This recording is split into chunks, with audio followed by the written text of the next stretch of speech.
All right. All right. Good evening, guys. Can you hear me? Yes, we can hear you.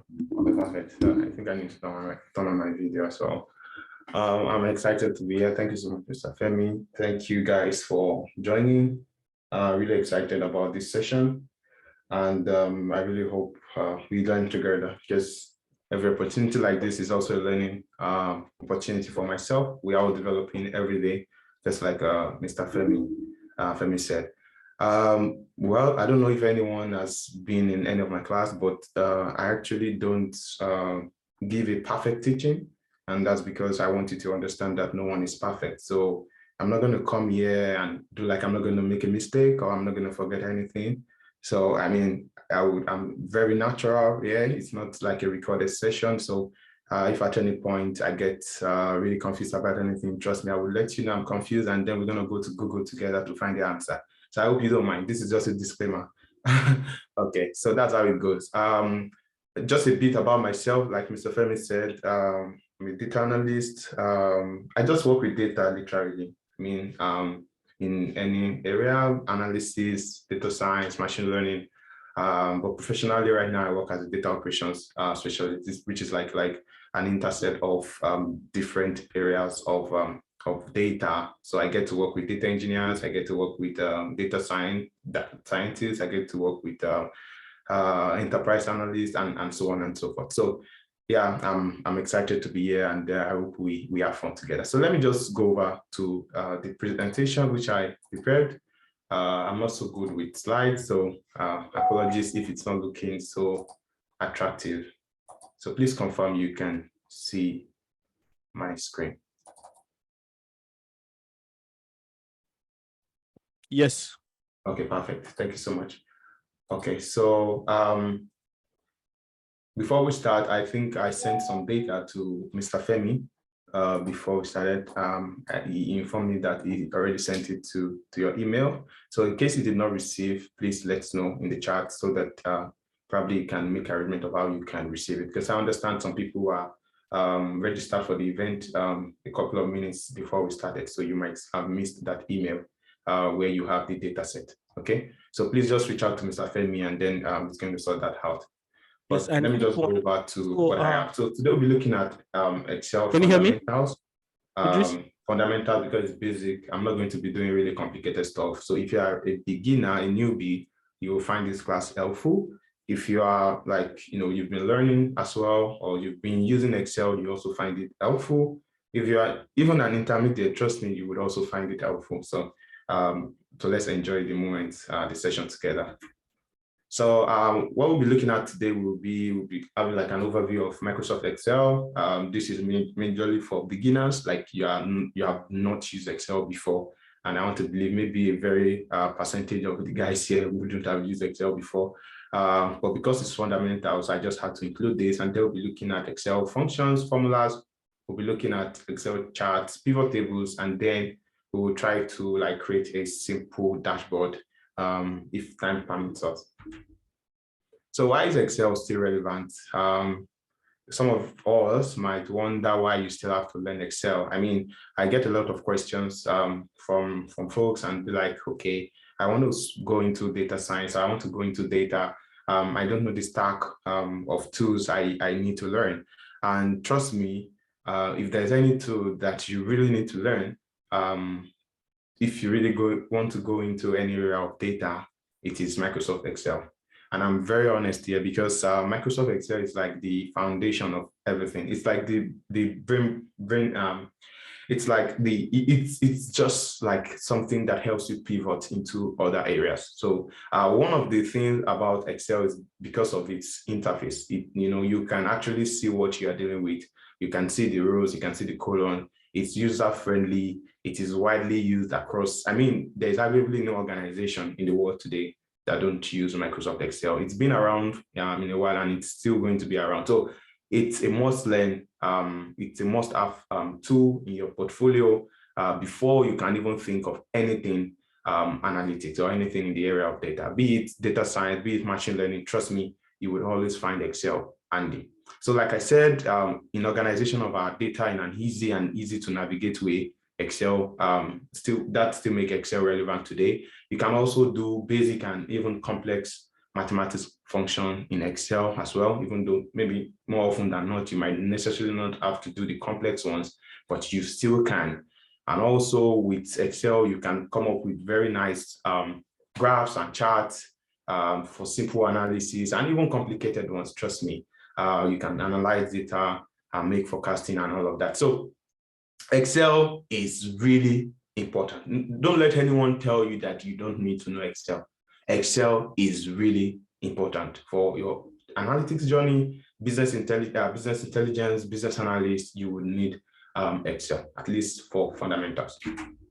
Okay, so let me just, for those of us who have actually not seen Excel before, I don't believe there is anyone here that haven't seen Excel before anyways, but just to take a quick look at what Excel look like, if there's anyone here, this is Microsoft Excel. If you have it, you should have it installed. If you have an office on your Windows, of course, I believe.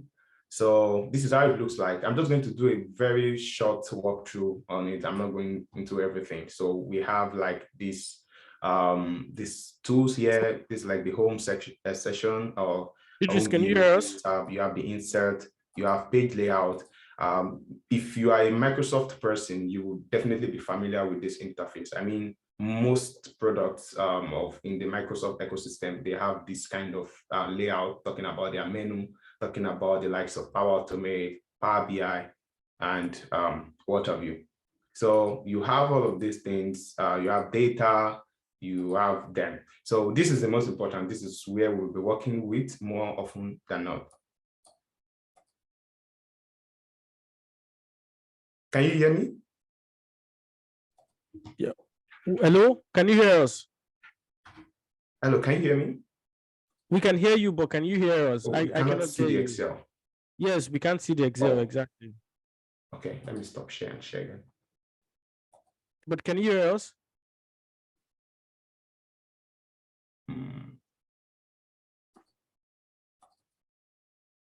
Can you see the Excel now?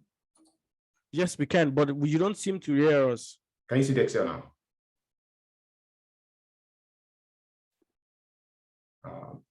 Okay, perfect. All right, thank you. Thank you, guys. Sorry about that. I was sharing the wrong screen. So I was just saying this is like the this is the area of Excel.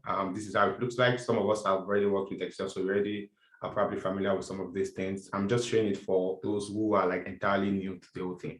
But where we will be working mostly is in this area. Like this is the worksheet, and that's why the name is sheet. I already have this file sent to us in the email, so please make sure to connect with Mr. Femi in case you don't have the files. So I'm just opening a new sheet, and this is called a cell.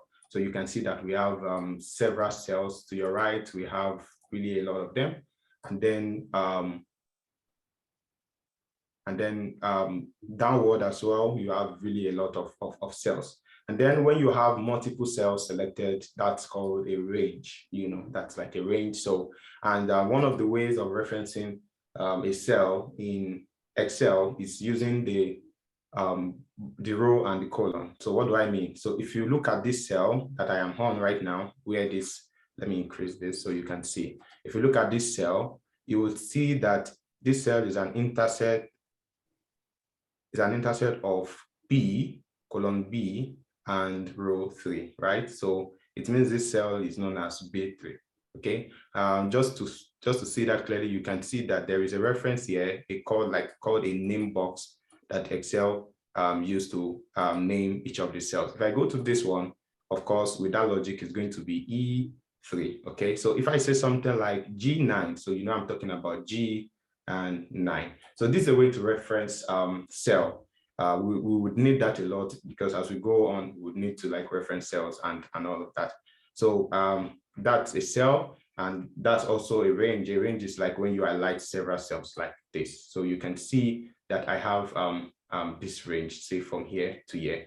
So it means that I am going from G2 now, right? So G2 to G9, okay? So that's like a range. So those are like the most important things I think you need to know just to get familiar with how Excel looks like. Of course, there are other things you can learn, but this is just fundamental. So let's just go back to the presentation.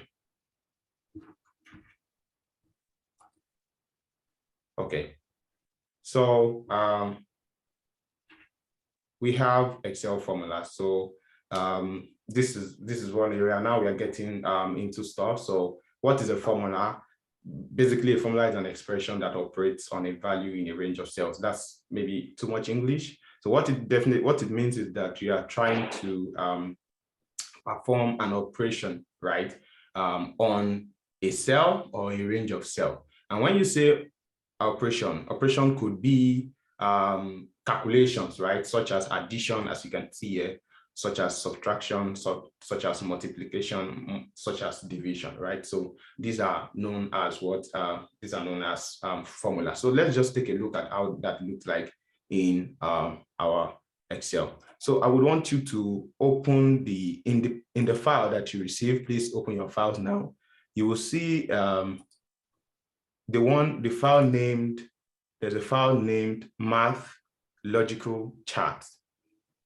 Math logical chart. Please open it. If you open it, you will Idris, have something like this. Can you hear us? Please confirm you have it opened. So for everybody, in case you didn't, please confirm you have it open. If you have it open, please just say yes. I just need like 2 or 3 yes, and then we'll continue. If you check your spam, the name of the file is math logical chart. That's the name. So I don't think that Idris can hear us. He's not hearing us. Everybody can hear me, right? Yes. I can hear you. Yes, I don't think that Idris is here. So I did send all of the file via email. So please check your spam folder, because if it's the first time that I'm sending you stuff, it might go to your spam folder. So please check your spam folder. You will see the link to the Excel sheet that I sent earlier. Apologies, Mr. Femi. I just noticed that I turned down the sound from my laptop. Okay. You can hear us now, right? Yeah. Awesome, now I can hear you. Oh, great. Yeah. So please check your email and check spam folder or any subfolder that you have. You should see there. And to make it easy, you can just simply search for career even on your search bar on your email, and you should find it in any part of your email that you have. But I sent it, and I also dropped a link in the chat as well. So one thing to note is that the link is a Google Drive, but the folder, it's a zip file. So you have to unzip it. We can't send it as individual files because it's not possible. So we have to zip it. So you have to unzip that file.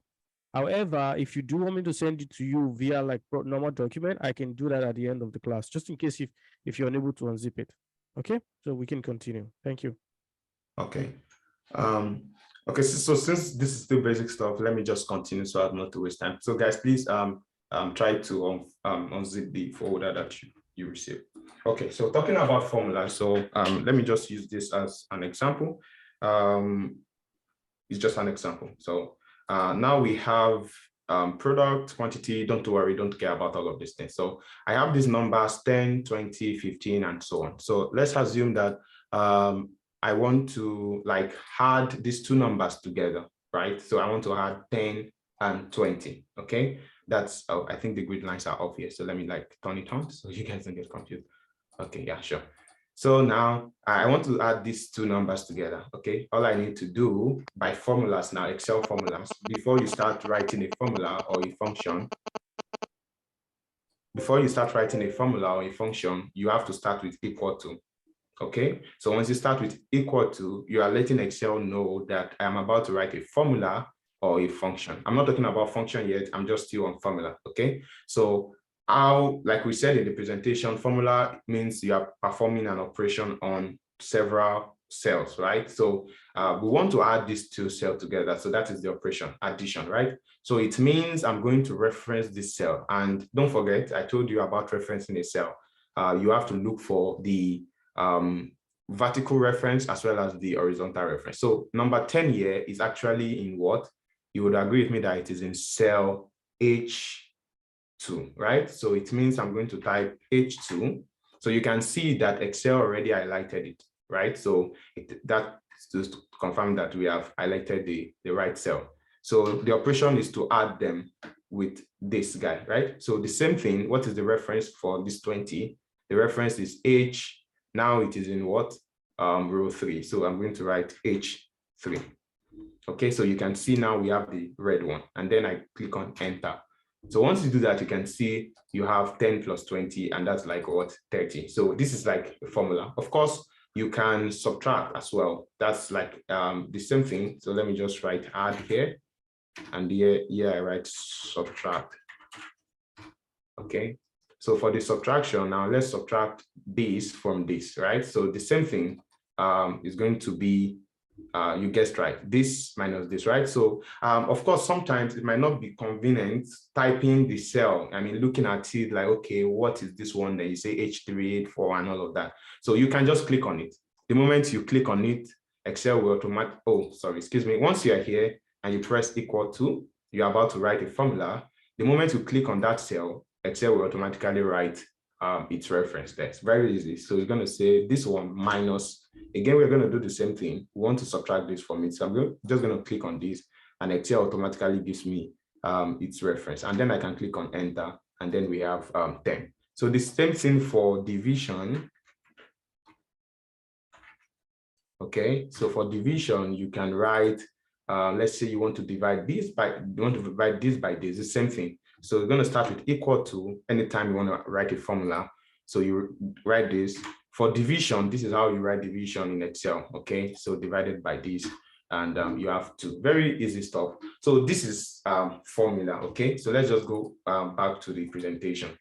So in my presentation, you will see that after formula, the next thing we have is function. Okay, so what are functions? Functions are basically like predefined formulas. Okay, so the reason I talked about formulas first is so you can understand functions better. So there are some formulas that Excel know that we use them often. Okay, like adding, like subtracting, and so on. So what Excel did was they created like a function, like a template, like something already stored inside of the engine, such that when you use it, it's going to know that you're actually trying to perform a formula, okay, that it has been created for. So what do I mean by that? Let's go back to Excel. If I go back to Excel now, this same thing that we did with formula, let me write formula here, we can actually do them again with function, okay? So for the experts in the house, apologies, we just have to do it like this, okay? So please bear with us. I didn't spell that right, function, okay? So for the functions, Excel actually has hundreds of functions, okay? You don't have to put everything on your head. More often than not, I go to Google if I really need to use a function and I don't know what the function name is. I just go to Google and like, okay, I want to do this, then what is the function in Excel? And of course, there are a lot of resources that help you with that. So you don't need to put all of the functions available, but you need to know some basic functions, right? Especially when you are trying to apply for a job, which I believe for many of us, this is why we are trying to get this kind of skills to get better at our jobs and also get better jobs, right? So you need to know some basic functions, right? Like the sum function, the sum ifs. We are going to be looking at some of them actually in this session. So this is just to let you know. So this same formula that we wrote here, we can actually use a sum function, okay? So in Excel, there's a formula that can do addition, and that is known as sum, okay? So again, we want to write a function, so I'm going to start with equal to, and then I'm going to use sum function. So the way it works is Excel will give you a short description of what that function does. So in this case, you can see that it says that this function adds, let me increase this a bit. It says this function adds all the numbers in a range of cells. Let me increase this a bit so you can see it. Okay, I think it should be better now. Okay, right? So you can see it says this adds all the numbers in a range of cells. So how do function work? So the moment you write equal to and then you write the name of the function, the next thing is to write a bracket, okay? Because the function is like a house. It houses argument, right? So they have to be like argument. So you can see here, it says that there has to be a number, Okay, you cannot just write sum and close it. There has to be an argument. It's called an argument, meaning something must be inside of it. What do you want to sum up? Okay, the same thing is applicable to all other functions, right? So I'm just using this to explain so you can understand. So we want to add this and this together. So all you need to do is to tell Excel that the first number I want to add, which is number 1, is this one. Of course, you can type H2, but like I said, that might not be convenient all the time. So just click on it. Excel will automatically reference it. The next thing is to add a comma to separate the numbers. Okay, if I don't add anything and I just click on this, you can see, let me go back there. If I don't, and I just click on this, you can see that Z is just closing it. It's not doing anything. So for me to add more numbers, I have to use the comma to separate them. So now you can see it's asking for the number 2. Okay, I'm going very basic like this because when we start doing the other functions, I won't have to explain like this. Okay, that's what I'm explaining now.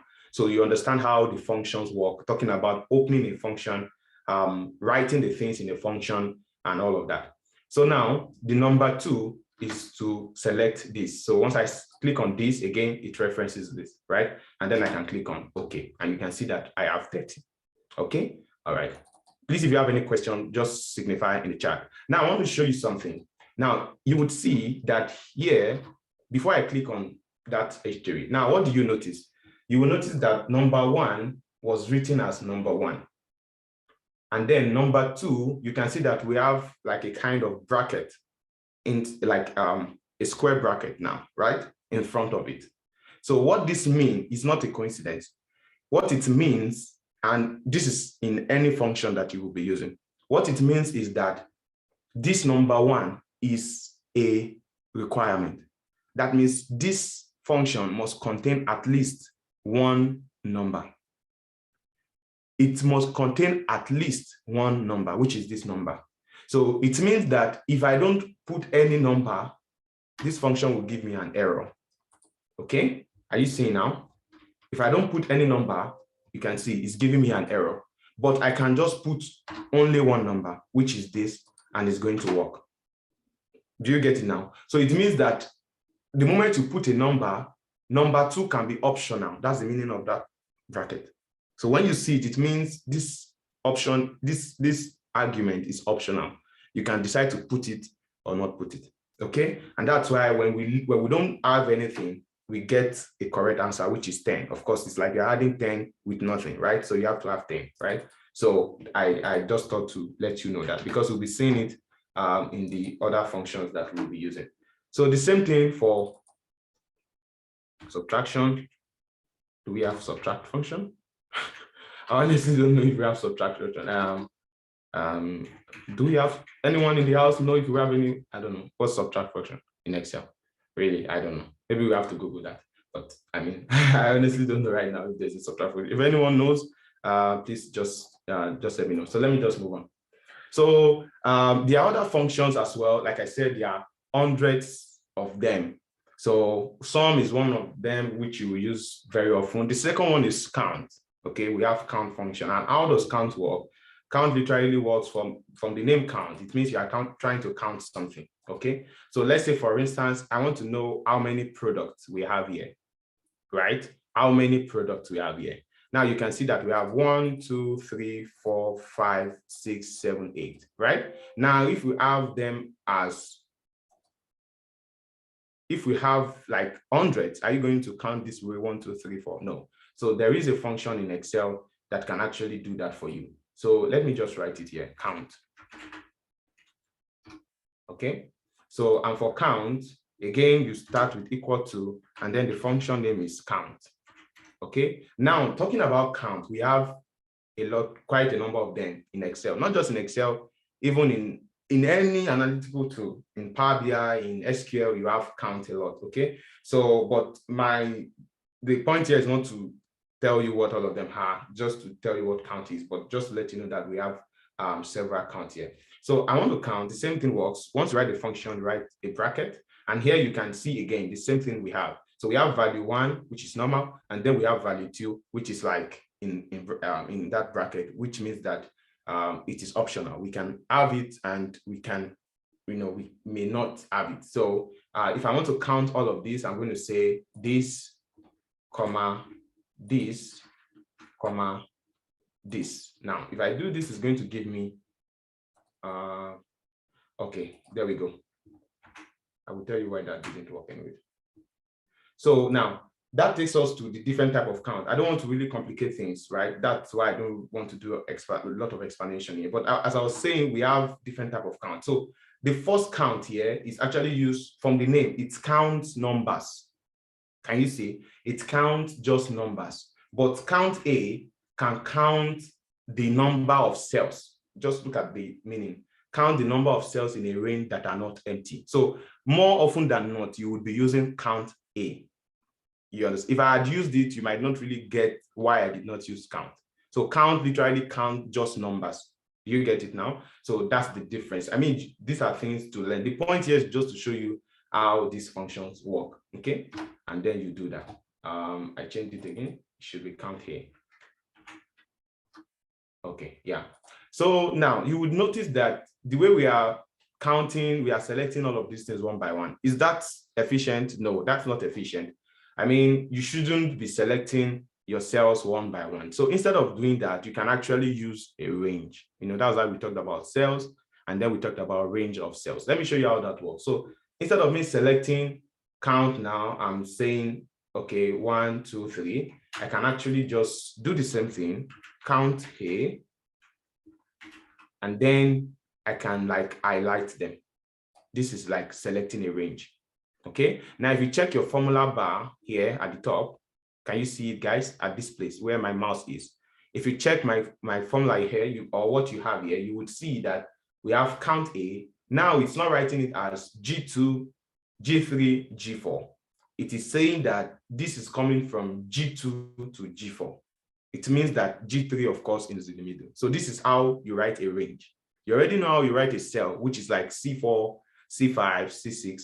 But for a range, you write the beginning, the starting point, the end point, and then you put like a colon in the middle. That is a range. So this is popular interview question. What's the difference between a cell and a range, or how do you write a range? So this is like a range. So instead of selecting one by one, you can select it as a range. And of course, we're going to get the same result. Okay, so let's go back to our presentation. Like I said, there are really a lot of functions, to be honest. We have average. This is used to get the average. You know what average means, right? It's like adding something together, adding numbers together, and then dividing it by the account. This is average. You can, let me just show you that quickly as the last one I'll be showing you here. So let's say for these numbers now, I want to find the average. So I want to say average. Of course, with maybe if I want to write it as a formula, I can actually use something like equals to sum. So average is like sum of something divided by the account, right? That is average, you know. So sum means I can sum all of these numbers together now, right? Divided by the account, right? So again, I'm going to do count, okay? And then count of all these numbers again, okay? So once I do that, you can see that I have 17.5, that is the average. Now, instead of me writing this long, I can just use the average function, and I believe that I would get the same thing. So the average function is written as average. So average, and then just select all of these things together. And then you still have the same thing. So one thing to note here is that there are several ways to achieve a result.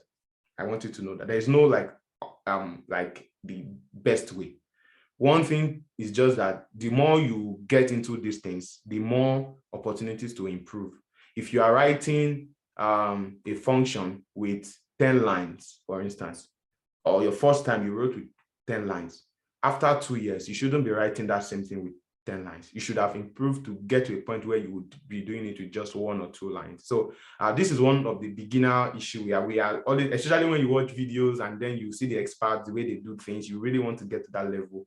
No, there's always a starting point. And I think it doesn't matter the method at this point, it doesn't matter the method you used. The most important thing is that you get the result. Okay. So if I had asked for the average, if you had done it this way, you are right. If you had done it this way, you are right. Okay. But moving forward, you should look to optimize and minimize the manual input you do as you go on. So yeah, that's that. So let's just go over. So that's like a brief of functions basically. We have date function. This returns like valid date. You can just check out some of these things. There are resources on the web. I would send you some links as well where you can practice your Excel skills, basic skills. We have left function. We have right function. These are used for, these are like text strings. They use them to kind of like extract. Let me show you one of them, which is like the left or right, very quickly. So, okay, let me use this one. Let me use this one.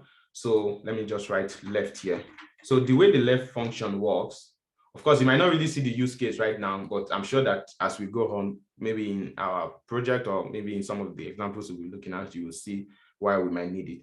So let's assume in this guy here, I need the first three, okay? Like I need the, okay, don't let me put it here. Let me put it here so you can see it better. Let me just like insert a space here. So if I right click here on any of the cell and I need like an extra space, I can get a space. That's how you do it. Okay, so now let me write here first three. Okay, so just call it first. So it means that I want to get the first three letters from each of these guys. Okay, so for this one, I'm going to use that function left. So what left function does is it extracts some part of the string literally from the left. Okay, from the left. So let me show you how it works. So if I write equals to, because I want to write a function, and then I use left. So again, Excel is telling you what it does. Say it returns the specified number of characters from the start of its text string. Notice it only works for text string, not a number.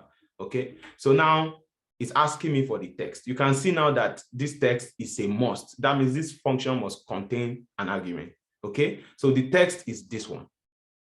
Can you see it? So now I can add like a comma.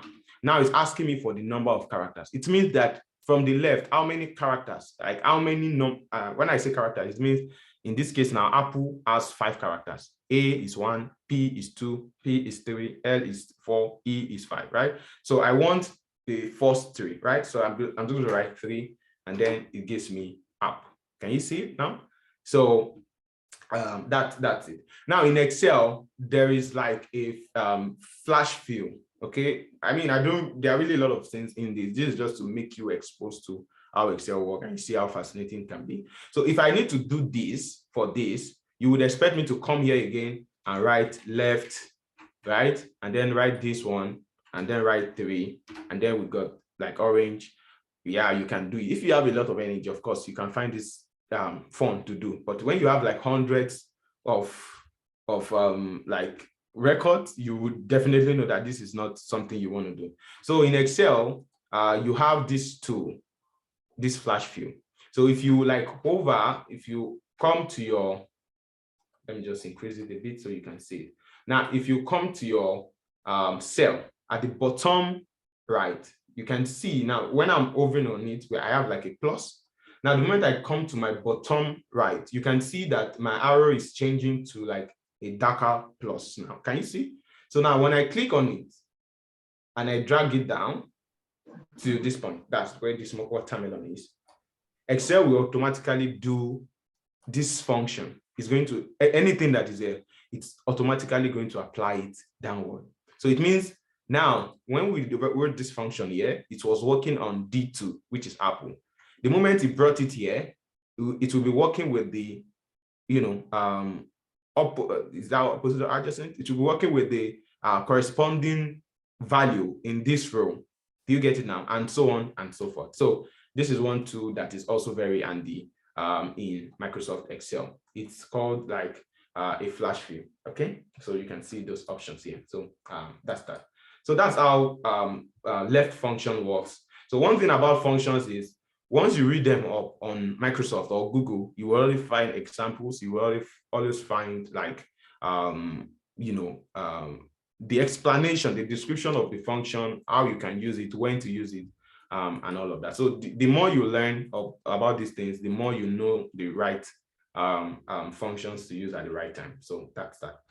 So other functions that we have here, we have like if function. This is called a conditional function. And this is really where everything gets interesting. Okay, so we are moving forward. So still on this same chart, still on this same sheet. I believe everyone has this sheet now. So please, let's pay attention now. We're about to start something. So we have if statement in Excel, but not just in Excel. We have it in arguably any programming language. I personally call Excel a programming language because it's like the basics for, at least for someone like me. I started learning functions, and moving forward, I realized these functions are not so much different from what you would write in Python or what you would write in Java and all of these things. So it's like the foundation for it all. So in in our world today, we live with conditions, right? So in the morning, today is Monday, or today is Saturday, I know that I'm not going to work, right? So because there is a function responsible for that. So if any day of the week is Sunday or Saturday, I'm not going to the office, right? But if it is not, I am going to the office. So every day we will literally work with conditions in our life, right? So like if an event happens, I take this action. If it doesn't happen, I take the other. So that's exactly the same thing with this guy. So with the if statement. So if statement, the way it works is like it checks for a condition that, okay, if this condition is met, do this. If this condition is not met, do this. So let's see how that plays out here. So in my in this one, so let me just copy this guy because I think this is really looking messy now. So I'm just going to like highlight on everything I have here, hit on Control C, and then I can open a new sheet here at my right bottom left. So you can like open a new sheet, come over here. I'm just going to paste it here. That same thing with Control V. Okay, I think it has been. Let me copy it again. You can see when I copied it's like highlighting or something, and then I paste it here. Okay, so it comes with the same format. You can do this just to give you space to work. So now let's try some conditions. So now we have rank, and then we have like price amount, which is like 500, 450, 400. I don't know what currency this is in, but let's assume it's in dollars.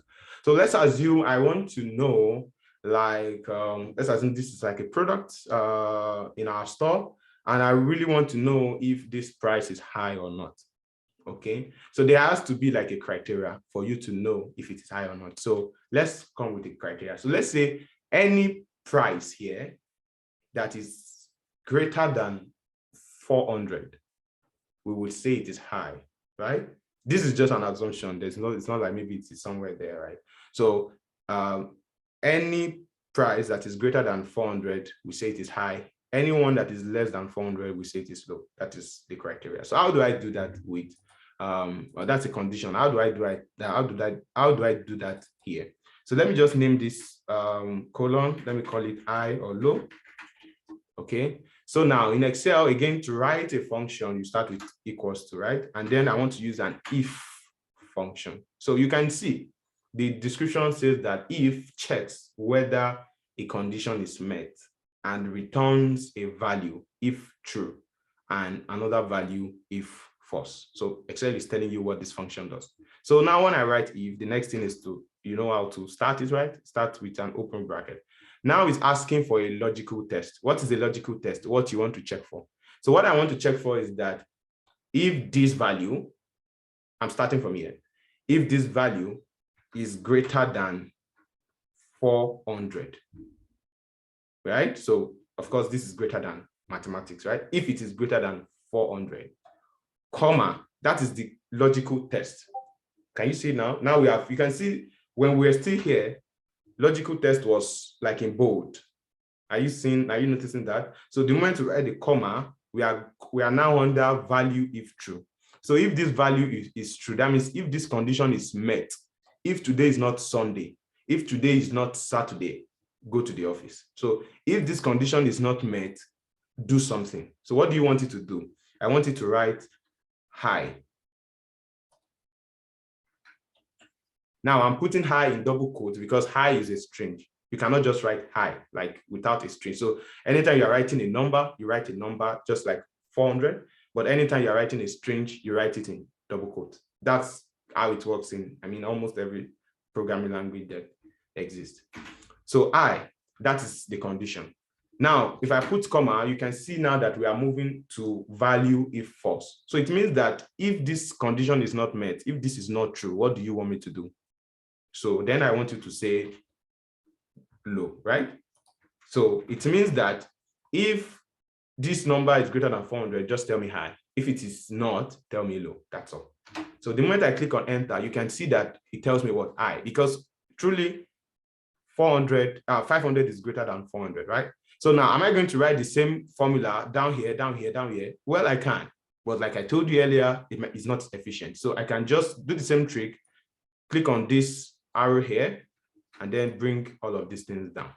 And you will see that this thing has been done. So you will see that of a truth, 450 here, because now this one is working with 450, just the same logic we saw earlier. Now 450 here is truly greater than 400. But is 400 greater than 400? No, 400 is not greater than 400. It is equal to 400. So it's coming as low. 350 is definitely lower than 400, and then it's coming as low. So that's how if statement work literally. It can't get simpler than that. I mean, that's it. So they just advance it more and more, but this is like the understanding that it's about checking for a condition, and then if this condition is true, return this value. If this condition is not true, return this value. Okay, at this point, do we have any question? Any question? Okay, someone is raising up a hand. Please ask. Miss Baker or Mr. Baker, I don't know. Mr. Baker, indeed. Hi. Thank Hi. you so much for your time. So just a quick question as to the last part you just talked about, which is the if function. Yeah. So I understand that I might be working with a large data sets, maybe over 3,000, and I decide not to use the drag down, like you said, we can always drag down. Can I actually put a function of a range? Can I put a range instead? And then I'll get my answers populated to all my columns. Say I have over 3,000 rows this time. Okay, thank you for that interesting question. When you do that, I understand. I think that's more like when you want to create an array. Yeah, you can only do that like when you want to create an array. So, I mean, I wouldn't want to go into that, but yeah, I'm not sure. To be honest, maybe yesterday they created something to do that I'm not aware of. There's a possibility, but I have not really had to. I don't know of any function that can go automatically apart from an array. It's only when you want to create an array that everything automatically populates. But I understand that the way I did it might look stressful, because if you have like 4,000, you might not really want to scroll down. So you can actually just, let me show you. You can actually, instead of just dragging it, you can just double click on it. It also works. Oh, it's not working here. It's not working here because I think there is a space between them. So I guess that's why it's not working. So let me just confirm that. So let me delete this space, and then let me try to this one. Yeah, you see? So like that way it will go down. Just double click on that bottom right. Instead of dragging it, just double click on it, it will go down. Do you get it? Okay, thank you. Yeah, makes sense. Thanks. Because I was just wondering in my head that will the commands not be too much if I decide to use it in form of a range? This makes sense. Yeah. Thank you. We have 3 people raising up their hand, but I think I will only allow 1 person. And then please, I'm sorry, just because of time, so you would still ask your question, but I just want us to go a bit far. Lolo Fechi, you can ask your question. Okay, hi. Thank you so much for this. It's very quick.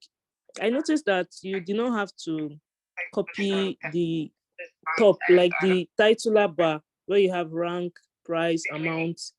You didn't have to, like the format, the filling, everything, like you didn't copy it. I don't know. Is it a kind of shortcut? I noticed like when you did it in the other one, you just copied directly. Oh, I mean, you are talking of the format, right? Yes, like it's you didn't have to like fill it in, because I know anytime I have to do that, I fill it in and I make it bold and all that. Like, is it like a formula? Is there a shortcut to doing that or something? It depends. So when you copy, for instance, if I copy this now and I paste it here, you can see it's pasting the format. Yeah. So, but in this case, yeah, I don't understand. Did that answer your question, or maybe you want? No, like if you go to, I don't know how you did it in the previous one, like where you just copied it directly, and this first three, when you were doing this first three, like I don't know, maybe I missed this first three tab. Okay, yeah, this one. Yes, like when you wanted to do it, you just put it in and it came out as the same as others. So I was wondering if there's. Oh, Yeah. okay. Oh, okay. I think I get your question. Because I honestly can't even remember what I didn't do anything, to be honest. If I did something, I would remember. Maybe I copied something here. I wouldn't know, to be honest. But I Okay. mean, maybe, So yeah, it's fine. maybe, yeah, maybe I will duplicating think the of that. I mean, records? I didn't really do anything on that end, so I can't really say something. I'm not sure Apologies of if the I didn't answer question. your question. Can you hear me? Yeah. So I'm not sure of the question. Are you saying duplicating that column? But he duplicated it without duplicating the words there. That's what I was wondering. Like the format, everything, the color of the filling came out exactly as it was. Yeah. Did I type? I think I typed this. Yes, you typed it. Yeah. Okay. I think I know. I don't know if you did. I don't know if you copied it directly to that place because I didn't. I guess I didn't. I know what you're talking about. Yeah, I know it. Okay, so this is the thing. When you have like a format like this, if I put in anything here like this, Excel will give me that format because they are close. I think so. Oh, okay. I guess so. so. Yeah. But if it's like far, like this guy, when I was writing this guy, nothing happened because like there was a distance like between them. So I'm sure, I think I was the one who added this insert to create a space. Yeah, I think that's probably what happened. All right. That's probably what happened. Yeah. Okay. So let's just continue. Sorry about that, guys. So where were we? Sorry for the questions we can't take now, just so that we can maximize the time. So we will keep some minutes at the end of the class so we can go through some questions. Thank you. Yeah, we will take more questions. Yeah, thank you, guys. So and you can also use the chat. Sorry to cut it short. You can also use the chat, so I'm answering as much as I can from there. Yeah, that's better. So you can use the chat. If Mr. Femi can answer you via the chat, if I see it, I can even say it while I'm saying some things if I feel I can. Can you type the I function? Okay. So now we have I'm not really going to talk on a lot of these functions. This is just to show you some functions and how functions work basically. So now we'll be going to a bit more technical stuff, talking about VLOOKUP. There's no interview you want to do that is on analytics, and emphasis on Excel that wouldn't have this question. I'm sure if you have been in an interview before related to analysis, maybe data analyst, business intelligence, I mean, these are the questions they will ask you. That's why I actually added it here. So VLOOKUPs, index match, these are like very popular questions. So let's just go over there and try to see what we can do. Of course, in the file, I think in that file that you were sent, I think we have index match, right? So please open it. I'm opening mine now. So we are leaving this one. So we are going to that file, index match. Please open index match in that file which we were sent, index match. I've opened mine. This is the file.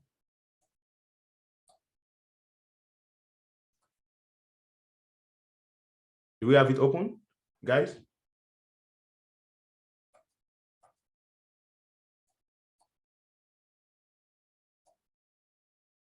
Mr. Femi, is it, do we have any response? Let me just know. Please just type yes or no. I mean, it's fine if it's not, if anyone. Okay, let me see. We have two. Okay, yeah, yes, some thank people you. have it open, and I'm also trying to send it to people individually as they are okay, thank you.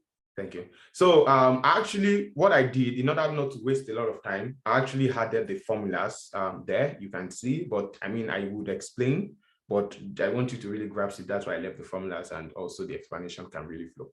So what is index match? Before we talk about index match, let's talk about VLOOKUP first. Apologies. I think so you can really understand them that way. So let's go to VLOOKUP first.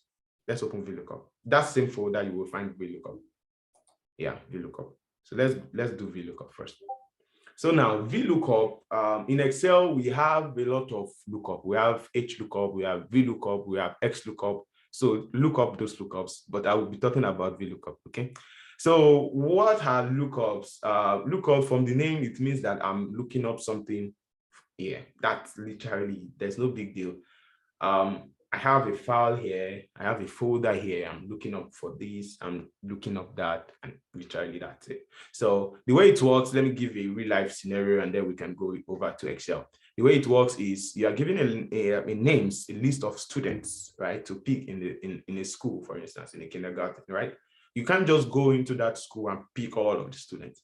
So you check the list that you've been given. Okay, I'm asked to pick Mr. James. Is Mr. James here? Yes. So Mr. James, come out. I'm asked to pick Mr. Larry. Okay, so it's Mr. Larry here. Yes, come out.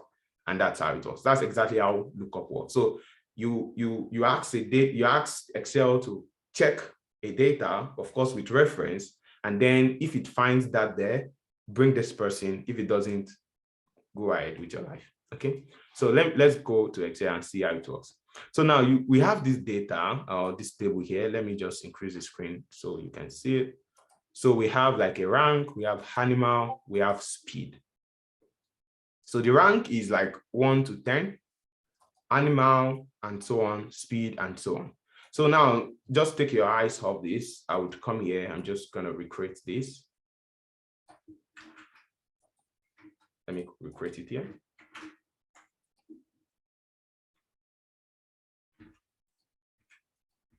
Okay. So now I have this rank, I have animal, and then I want to know their speed. You don't expect me to come here and say, okay, where is rank 1, this and this, and then I bring this over. No, this is not good enough. So that's how lookup comes in play. So I want to get speed. So what I really, based on our explanation, what I want to do is, I want you to check this school. Look for a rank that is 1, look for an animal that is cheetah, and then give me its speed. You get it? So that's how it was. So that's how we are going to write it in Excel. So let's go. So equal to, we are starting with equal to. To do that, we use VLOOKUP.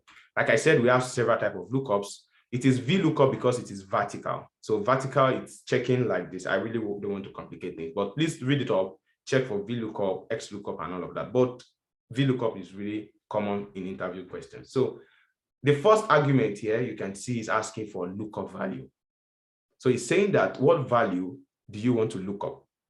So I want us to just use just one. Let's just use animal as a reference. Let's ignore rank for now. We just want to look up cheetah. Okay. So the value I want to look up here is this guy, cheetah. So I'm going to click on it. Okay. And then comma. And then it's asking me for the table array. It means that where do you want to look up this value? Okay. So where? What school? So I'm going to tell you that I want you to look at it, then I'm going to highlight all of these things for it. Of course, sometimes you can highlight just these two. It depends on you. And the more you understand these things later, the better it becomes, right? So then I say comma, that is the array. And now it's asking for colon index number. If I click on this, I think Excel used to give us some kind of description about this thing before, but it's not, I don't know. So colon index number, what this means is that what is the number of that colon? You know, your table right now, it is made up of 3 colons, right? We have colon 1, colon 2, colon 3, right? So it's asking you that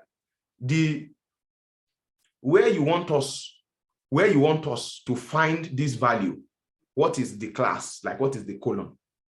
You cannot just find Mr. James in all of the class. You have to look for a class, maybe KG1 or KG2. So where exactly do you want us to find this cheetah? That's what it's asking, index number. So you will look at it. Where can it find it? It can only find it in the animal column. And so that way, I'm going to say this is 1, this is 2, and this is what? 3. So I'm going to say what? 2. Right? And then the last one, I hope I didn't miss anything. Okay, the last one is range lookup. So it's asking us for like the range where we want to look up the value, which is this one, right? So no, I think I missed something here. Let me just click on this one. No, yeah, I think I missed something there. Hold on a second.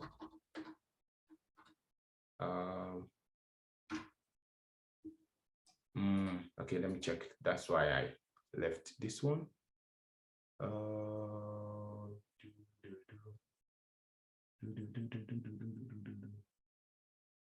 Let's see. Oh, okay, I get it. Sorry, I'm mixing things up.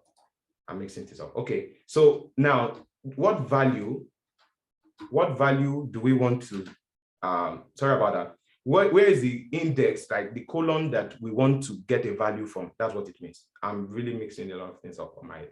So where is the value where we want to get this? Where is the column where we want to get this value that we are looking for, which is the speed? Of course, this is 1, 2, 3. It is the speed we need. So it is the third column that we want. So what this is going to do is it's going to check all of this table. Wherever it finds cheetah, the way VLOOKUP works is it goes to the right. It doesn't go to the left. Okay, so the moment it finds cheetah, it will only go to the right of cheetah to look for that value. Okay, so it means that the value you are looking for must always be at the right. I don't want to complicate that. So let's just continue. So here it says column index number. So what we are looking for is in this column C. So it's 1, 2, 3. So I'm going to write 3.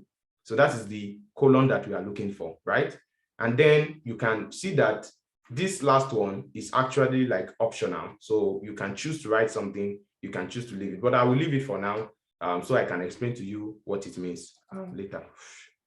What's going on here? That's why like E2.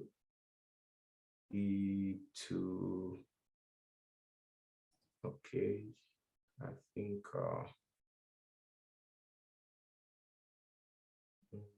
okay, let me look for this one first. No.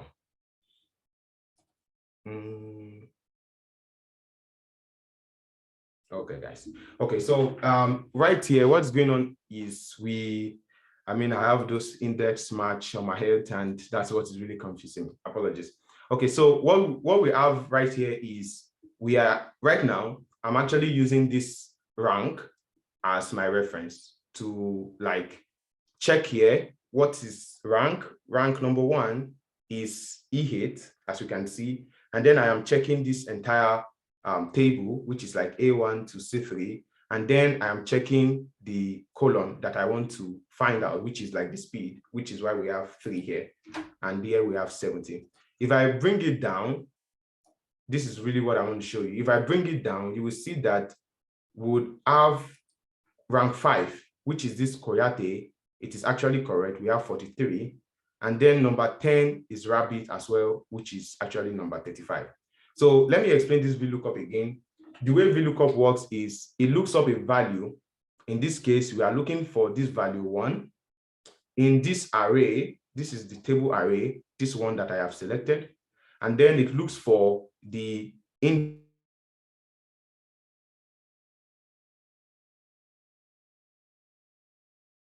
actually in this particular column, and that's why we have number 3 here. Now, if it's that you want to return the animal, for instance, if it's that you want to return the animal, all you need to do, again, let me bring another animal here. Let me call it animal 2. If it's animal we need, it's going to be the same thing. I'm going to write equals to VLOOKUP. And then we have lookup value. We want to look for rank 1, this one. And then in this array is where we want to find it. So I'm just going to select everything again, comma. Now, what is the column index number? 2, right? Because this is 1, this is 2. We need to find this in column 2, right? So if I click on 2, that's the number, and then I click on enter, we have cheetah. Okay, so VLOOKUP literally looks up a value in a table. Okay, that's like literally how it works. So, and of course, the second thing I wanted to show you, which is like the second part, talking about the last option that we have that we did not use. Let me explain what that option does. So let me come here to this wildcard VLOOKUP. It's kind of complicated right here, but let me still use this one. So let's assume I have like, I want to look for, let me bring this again. Let me just bring this again. No, let me bring this, guys, here. Oh, yeah. So now let's assume I want to use, no, I need to paste as values. Okay, perfect. So let's assume I want to use these guys as a reference. I don't want to use rank. What we initially wanted to do, I think I know what the problem is now. So let's assume I want to use this cheetah as a reference. I want to check for cheetah here. Again, I'm going to use that same VLOOKUP, and then the lookup value is this guy, okay? And then the table array should be this, okay? The table array should be this. This should be the table array. And then the index is number 2, which is what I'm looking for. This, why is it giving us 61? Like this, colon index. No.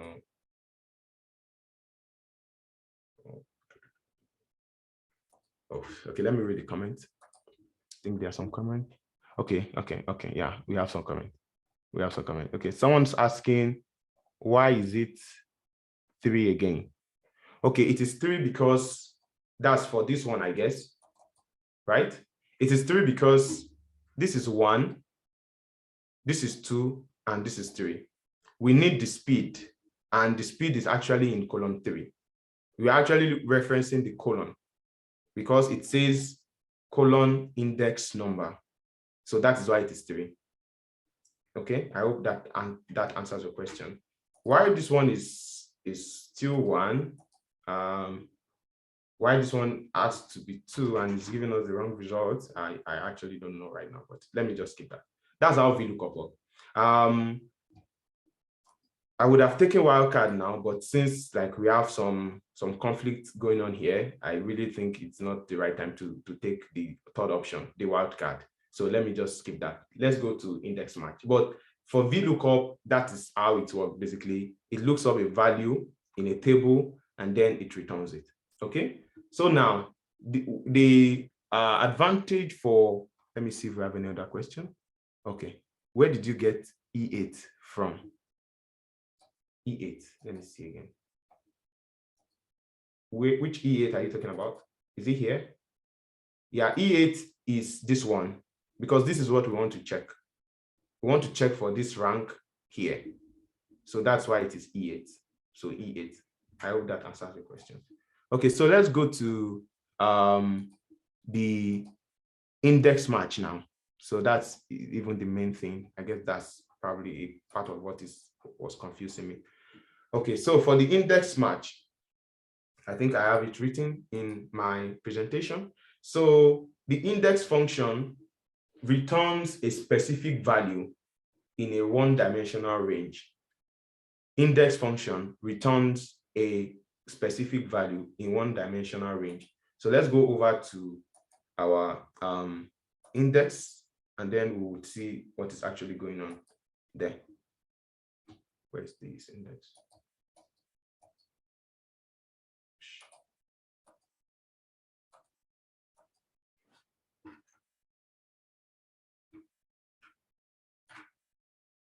Okay, so now we have this table. So we have planet, diameter, satellite, and then these are the planet, these are the diameter, these are the satellite. So from our definition, we can see that index is actually used to return a specific value, okay, from an array. It works very similar to VLOOKUP as well. So in this case now, we want to return, let's assume that we are interested in knowing, in this one now, we are interested in knowing the planet that is actually taking the 4th position. That's number 4. which in this case is 1, 2, 3, 4, which is mass. Okay, so we want to return the value. Please take note. We want to return the value that is taking a position. How I'm going to do it, I'm just going to say equals to, I use index. Okay, so you can see from the definition, it says index returns a value. Okay, it returns a value or reference. So the index function is asking for several things. If you are using it to get a value, you are using the one at the top. So that's what we really want to work with right now. Just ignore the one at the bottom. So it's asking for the array. And in this, I think I already put like the formula here. So in case you want to check that. So index function, the array will be this guy, everything that we have here. This is the array that I want to check. Okay. No, this one. I beg your pardon. I want to check just this one. These guys. No, from here. These are the planets I want to check. Okay. And then the row number, you can see in the VLOOKUP, we had colon index number, but here we have row number. Sorry, I don't know how to pronounce R anyway. So we have row number. So the row number here is like 4 because we counted it earlier, 1, 2, 3, 4. So we want to count number 4, right? And then the colon number, you can leave it as blank since we are only dealing with one colon, right? So now once I do that, you will see that I have indeed 4, which represent mass. If I need Uranus, for instance, Uranus is actually positioned 1, 2, 3, 4, 5, 6, 7. Okay, so the same thing, I'm just going to write, let me write it here. I'm going to write index, and then the array again is going to be these guys to this point. And then the row number is number 9. And that's it, that's Pluto. Okay, so now what if I want to do, I want to get the diameter. Okay, now I have already known mass here. Now I need the diameter of mass. Now it's getting a bit complicated, right? So before I tell you how we can do that, let's go to the next one, which is match. So you will see how match works. Now, what is match? For match, match is like opposite. Match returns the position. Take note now. Match returns, enlarge your screen. Okay, I will enlarge my screen. Match returns the position of a value. Please take note of these two things. Index returns the value itself. Match returns the position of a value. So let's see how that plays out in our work. So if I come over here to these values, now we have a new set. Now in sheet 3 in our index match file, which I sent to you. I think everyone has it. Or am I choosing the wrong index? I think I'm using the wrong index match. I have several Excel open right now, and I think they are all, yeah, it's on this other screen. Oh, I think this was, okay, index match. This was even the one I prepared for our class. Okay. Okay, sheet 3. Okay. Now, I have this, sorry about the mix up of things, guys. Apologies. Okay, so now I need to know the position of pitch here. Okay, is the position I want now, not the guy itself. Now I'm using match, not index, right? So now I'm going to say match lookup value. So what value are you looking for? I'm looking for this value, pitch. Yeah, right? Where am I looking? Yeah, can you hear me? Can you enlarge your screen a bit? Oh, okay. Yeah, I think it's fine now, right? Yes. Yeah. Okay. Yes, thank you. Thank you. So as I was saying, I'm looking for pitch, value pitch, right? So where am I looking for it? What array? By now you should know what an array is, like a range of cells, right? So now I'm looking for it in this place. So the moment I click on enter, what am I looking for? What did I say I'm looking for? Pitch. Why did it not give me 7? Okay, it is giving me 7 because No, it shouldn't give me 7. It should give me 3 because that is like where the number is. Okay, I think where the mistake is this. I shouldn't use this guy. So let me use the name itself because we are looking for a value, not B5. I am looking for a value itself, which is pitch. So let me type in pitch there. So I am looking. What's going on tonight? Somebody. I don't know why all these guys are just okay. I think I know what the problem is, which is the last one. So now this one, the lookup array is this guy. Now, finally, we have an explanation for this match type. So this match type, you will find it. I think we saw it also in VLOOKUP. We saw it in index, but we did not use it. So let me explain. I think it's time for me to explain. So what this match type does is we have several types of match type. We have exact, and we have sometimes approximate. They call it approximate. So let me tell you what it means. When you choose approximate, or approximate is there by default, when you choose it, it means that Excel might necessarily not find exactly what you are looking for, but it will look for something that is close to it. Do you get the point now? So it won't find exactly what you are looking for. It will just look for something that is close to it. Okay, that is like approximate. But what we want exactly what we have given you, which is pitch. So I have to use option 0 here because you can see that option 1 is less than, option 0 is exact match, option -1 is greater than. So more often than not, you use exact. So if I use exact, you see that we actually have the right value, which is 3. I know that might sound a bit complicated, but whenever you see that exact match, anywhere you see it, you would more often than not use exact match. Just take note, okay? It means you are looking for exactly that which you have told it to look for.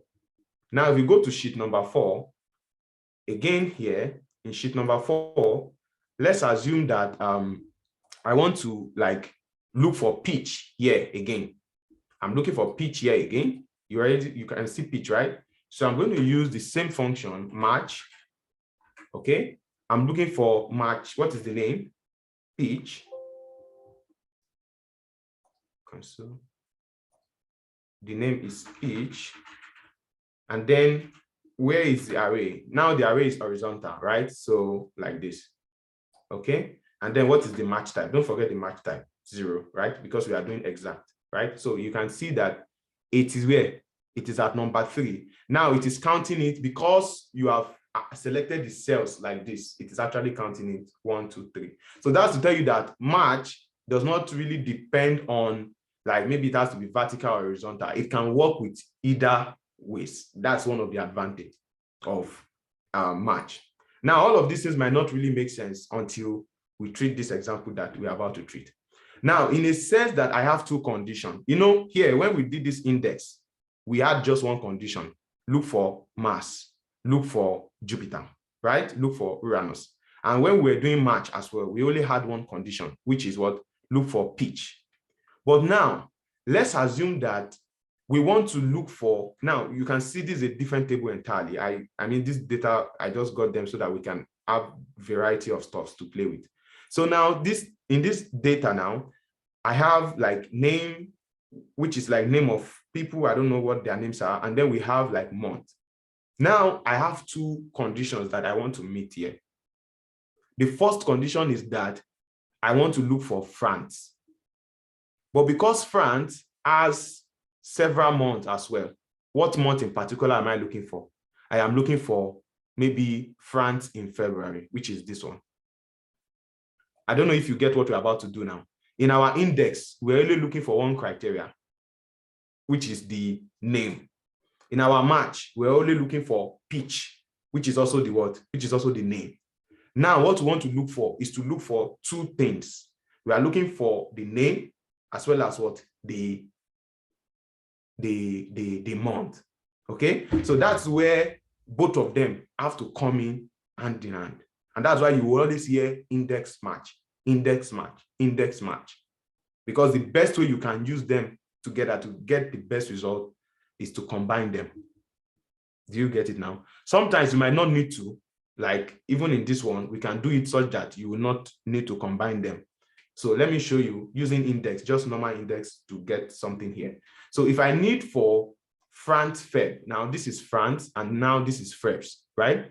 So again, I'm going to do index. Now it's asking for array. So when we did index earlier, if you remember, we only selected, let me come back here. We only selected, when we're doing this index now, we only selected this array, this column. And that's why when they asked us for, if we check some of the condition, we had column number, but we did not put anything. The reason we did not put anything is because we are only dealing with one column in the first place. So what is the use of putting a column number since it's only one column? So in this case, where we actually have requirement, we need to specify, okay? So now I'm going to write index, okay? The array now is not just this one because I don't need only name information. I also need the month information. So it means the array I'm going to be selecting will be everything like this. Are you getting it, guys? Or you can just select everything as one table if you want.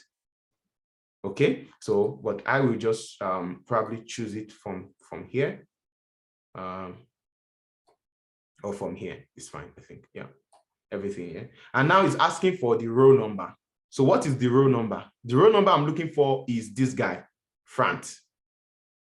Are you getting me now? The row number I'm looking for is it Front? Who can tell me the row number I'm looking for? It's Front, right? And the row number here is 1, 2, 3, 4, 5. You can actually just write the row number 5. And then the column number is what? We are looking for February, right? Front February is what? 1, 2, 3, right? So I'm just going to write 3. And then I click on enter. So you can see that we have 5194, which is exactly what we have for Front February, right? Makes sense. It sounds interesting. Now, what if you have 100,000 rows? And then you need to look for the, here now, let me show you what we did. I did it manually so you can understand why index match is important. Here now, when we wanted to select the row number, it is because this table is small. So we could count 1, 2, 3, 4, 5 and say, okay, 5. What if in a case where it is somewhere in the middle, do you first find it? Do you first Control F to find it and then look for the row number? I mean, before you do that, time is gone. Okay, so that's where index match actually comes in and they complement one another. So let's see how we can use that. Don't forget, index looks for what? The value. Match looks for what? The number of row of that particular cell. I hope you've not forgotten. The match returns the position.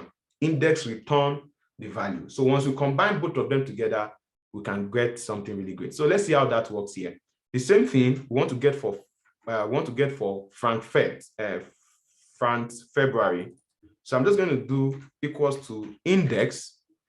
Okay. Now the array, of course, is this same array. Are you getting? This is the array that we are working with. Now the column number. I don't know the column number. If we had 100 column, will I be counting 1, 2, 3, 4? No. So what I'm going to do now is, because we are looking for a number, that's the position now, I'm going to use match. Match finds position, right? So I'm going to use match to find that position. So I won't need to be counting. So it is Excel itself that will look for that position for me. Do you get it now? So instead of me writing row number, because here we know that the row number is 1, 2, 3. Instead of me writing 3 like we did earlier, we are not writing 3. We are now going to use match. So let's see. So I'm going to write another match function now. Okay. So now match also has its own argument that it's going to take. And the first argument for match is what? It's a value, like a lookup, right? A lookup value. So what value do you want me to look up for you? I want you to look for this guy, February. Please, do you have any question? I think you have a question before I go further. Okay, no question. So I'm just trying to look at the question so that I don't get, I can try to put it inside of my explanation. So now let's go back. We are looking for row number, not column. So row number, now we are dealing with row. Instead of me to look for where front is, I can just use that match function, because now you know match is used for position. So what am I looking for? I am looking for this guy, right? So I'm not clicking it here, I'm using it here, okay, which is this front, which is H2. Now, what is the array that you want to find this guy? So it's like the match that we used the first time and the index that we used the second time. We want to join them together now for effective work. So now I'm looking for this guy in this array here. Do you agree with me? So I'm looking for it here. Okay. And now what is the match type? By now you should know match type is what? 0, right? So now once I log that, are we done? We are not done. We are still, now we are back to our index function. Okay. Now we just concluded row number. We expect that this match will give us this row number. It will give us this row number, right? So now the next thing is what? Is the colon number. And what is the colon number? The colon number is what? 0, 1, 2. Because we are looking for it in what? In February. So if I write 2 here, is that correct? No, 1, 2, 3. I beg your pardon. So 3. Why is this coming here? Do we have any error there? I don't think so. I don't even know what error is bringing. I can't even see anything. Can you just shut up? Let me just close it first. Oh, whatever. I don't know why that bracket shouldn't be a problem. Microsoft used to have a way of saying, should I continue? I don't know why. Okay, maybe because I was not seeing the error. So now you can see that we got the same result. You might think, why do we now need to go through all of those steps? Let me show you why. If I change this front here, this is where it gets really interesting and you understand why. If I change this front here to any name here, look at it. If I change it to little, you'll see that that value will change to this. Can you see? And why? Because we have automated it. It is no longer hardcore. It is no longer that we are saying that you should look for France. We did not hard code France. We only referenced it with match. So match will be looking for position. So the moment we change this one now to little, that match function, this one now, we now look for little here. And that's why it's giving us 39, which is the value for little in February. Do we get it now? So the same thing that we did for this guy, we can also do it for months because we have two conditions. So now we have tried to use match for the first condition. We can actually use match again for the second condition. So let's see how it goes, and then I will take question. So I go to sheet number 7. So in sheet number 7 now, I'm looking for the sale for France and now in March. I don't want to use February again so that we don't get too familiar with it. Now in March. Guys, can you guess? Can anyone try to, should I give a moment for us to try to get how we can do that? Okay, because of time, let me just try to do that. So now I'm going to equals to, I hope maybe the way I'm saying it, you can also flow. If you can, put it on the chart before I finish, it's also a plus. So index, there's no price. I just said it's also a plus. It means good for you, good for all of us. Okay, so now index in this array, right? In all of this place, that's where we are starting from, right? And then the row number. The row number we are looking for is where we have France, which is 1, 2, 3, 4, 5, but we don't want to hard code it. So we are writing match to give us that number dynamically. So this match should look for this value. And then where should it look for this value? Lookup array. It should look for it here. Okay. And then what is our match type? Our match type is 0. This now you should know. Okay. Now, comma, what is our colon number? Now we are back to the index. Okay. Now our colon number is what we need. when we were doing it the last time, after we wrote this match, we just wrote 2 because we're looking at February, right? But now we don't want to do it like that. We also want to dynamically populate it. So it means we are going to use match, you guessed right, because we are looking for a position that this match is. So I'm going to say again, match. My bad. It's not matchel, it's match. Let me see. So I'm looking for match. Now the lookup value is match, that's month match, right? Where are we looking for this match? We are looking for it here. I mean, if you can highlight just this one, you can highlight all of them. It's up to you. But let me just highlight these guys. So where are we looking for this? What kind of match is it? 0. So what is happening here? The index will look for the row number based on what this match returns. It will also look for this column number based on what this match returns. So once I click on my enter, I think there should be something like I said. Now you can see that we have front mat, which is in what? I think it's wrong. Okay, there is a mistake with the reference. I think it's still giving us February. And the reason for that is because, let me extend this one. Maybe I should make it start from here. No.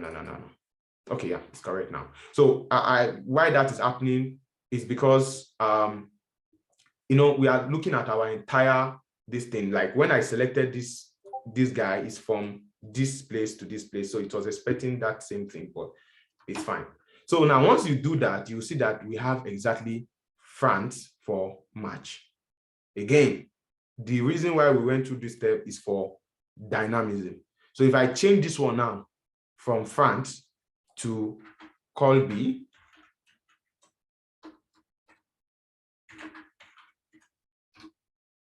you can see that changed to Colby for March. And then if I change March now to January, you can see that we have Colby for January, which is this.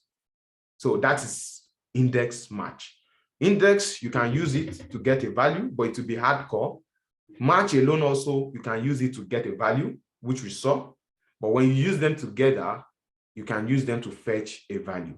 And it's a big substitute for VLOOKUP. So because literally what we are doing is what we did in VLOOKUP. Look up here, look up the name, Colby, look up the month, January, and give me the result. So that's why in some interview, we ask you that they will first ask you for VLOOKUP, you explain VLOOKUP, and they ask you that what is the substitute for VLOOKUP? And then you tell them, index match, or they ask you what is index, what is match, and then what is index match, or why do you, but by now you should have an understanding of, individually they can give you a result, but it will be more manual. But when you join them together, it becomes more dynamic. So at this point, let me just take question. If anyone has any question. Anyone has any question? Okay. So I have a question, and okay, right, when we explain different functions, I want us to attach it to a business use case. So for example, how does this fit into somebody? You don't even need to be a data analyst, right? You're just working with some set of information on the spreadsheet. How does this come in? What is the business goal that one can use this to achieve? Yeah, we are going over there right now. Not immediately now, but of course, I prepared we have, I don't know if we might have a bit extension of time, a bit, just to look at a real business case in a real data, because we actually have a data in what I sent where we can actually look at a real case, and then we can bring in some of these things. Yeah. Okay, great. I guess I was moving ahead of it's really nice. I mean, because one thing about analytics and use of tool is, when you understand all of this, even if it's coding, when you see the use case, it's more relatable, and now everything starts to make sense. Because somebody is looking at this Excel sheet right now and say, okay, but I can see the information right next to me. Why am I doing all of this formula and writing it? Like, can't I just pull it out? You know what I mean? Yeah, so, I get you. if we can, so we scheduled the program to end by 4 p.m. Eastern. So we can have some 10-15 minutes, so we can speed up the rest of the PowerPoint and go to the business use case so that people can find it relatable. Okay, sure. Right? I hope I'm Sure. speaking the minds of a lot of people. Yeah, supposedly, anyways. I guess we might have to skip the pivot table part. Because yeah, I mean, personally, I don't even use pivot table. I think Power BI, since we'll be doing Power BI next week, that can kind of like Exactly. compensate for this pivot chart and all of these things. So probably we might have time to do that in Power BI. So just like Mr. Funcho said, so I think we can at this point just move to some other to the business table that we have. Okay, so what we're about to do now in that business case, we would actually have some other functions that I didn't mention.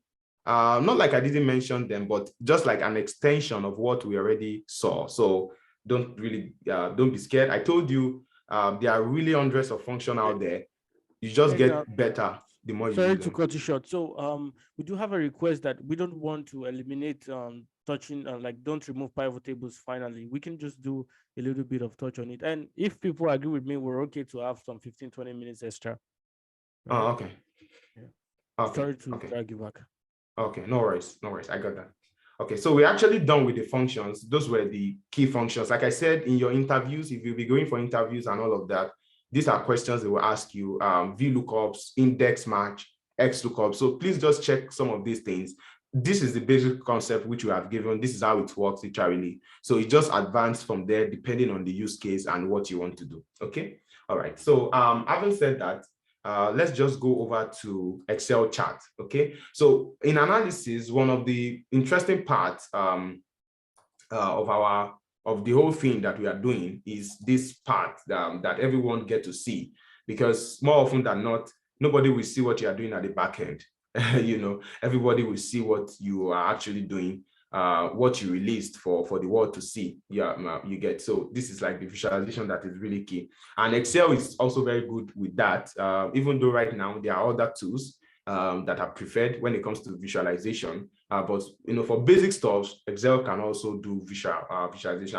I won't be dwelling much on that. I think I can leave that for next week when we do Power BI. But of course, if you need to do visualization with Excel, let's say for instance, these guys, this rank and amount, or these guys, for instance, we have like rank and quantity. I can actually, instead of having numbers, because if you want to present these to a business, they might not, if you want to take this to a business, they might not really understand these numbers, or it might really waste a lot of time looking at numbers. So that's where charts really come in. So in Excel, you can actually create chart by going over to insert at the top here. So first you have recommended chart. The moment you highlight on your data, you can actually use recommended chart. And this way you can get some recommendations. So you can see, you don't just use any chart because it looks fine actually, but I won't be talking much on that, but hopefully maybe we can get to touch a bit of that in Power BI session. So you don't just use any chart when you like. So it's important that I remember when I first started, I loved recommended charts because I felt, okay, it helps me, like it recommends a chart for me and then I leave it and I move on. So, but as I grew, I don't even remember using it, because when I see a data, I try to understand the type of chart that is suitable for that data, and Excel might not understand that. You know what I'm talking about. So this is what I just thought to share with you. But for today, we'll just be using the recommended chart just to see a quick walkthrough on how charts are in Excel. So here, because we are comparing categories, we are comparing apple with orange and all of that. So I think we can use like a clustered column. This is called a clustered column. So I'm just going to click on OK once you select the chart you want to use. And this is like how the chart looks like. So here we have your chart title. You have like your axis here. This is your x-axis. This is your y-axis. These lines, they are called grid lines, and more often than not, I remove it. I don't have them in my analysis. These are like the bars that represent the numbers. So you can see, for instance, apple is 10. We have guava, it's 40. And indeed, you can see that guava has like the highest bars in what you have here. So if you need to make more changes to this, of course, you can come here. Once you click on your chart, you can use this plus sign, and then you can begin to see a lot of more stuff. So if I need to add axis titles, I can check this, and then you can see that we have a title for axis, and then maybe I can put something like price here, and then axis title here again. This is like fruits. I guess that is the name if it is okay. So fruit, and then I can, if I click on it again, I can take off these grid lines. I said I used to take it off, so it looks better now. I can add data labels. So data labels are like, the numbers are going to come out for each of them. So sometimes it's okay to have them. If you want, you can add a legend, but I don't think we need a legend here because we just have one representation. So literally, this is just to show you that charts can also be made in Excel. And I even recommend that you start with Excel. I know recently a lot of us tend to jump to Power BI, tend to jump to Tableau and all of these guys. It is good, but personally, I feel that Excel is more difficult to make those charts. And so when you like experience it manually, it's better for you long term. When you even find a simpler tool. You get what I'm saying? So I mean, it's better to learn the hard way and then begin to use an easier tool. But when you just jump straight to a tool that makes life so easy for you, the moment you come across an obstacle later in your career, it might really be difficult for you. So I started out, and I really recommend you can start creating charts. It's really difficult to make charts here compared to like Power BI and all of that, but it really helps you to, take full control and, have an understanding of what needs to be here, what need not to be there, and all of that.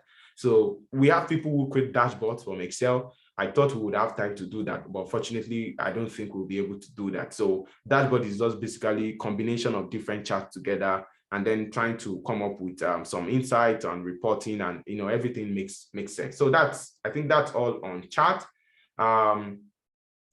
Of course, you can change the chart type as well. So let me just go back there quickly.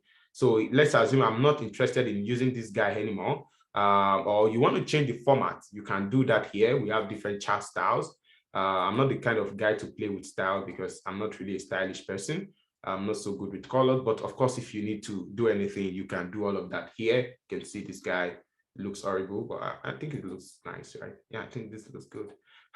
So yeah, we can change the type, change the style, as you want. You can even like change the type of chart you're using. If you come over here, you can see change chart type. So I don't want to use that one anymore. Maybe this time I want to use like a line, even though it doesn't make sense. Or maybe you want to use like a bar chart, this one. So this kind of like, you can change the chart. So this is how this also works for you. So let me move on.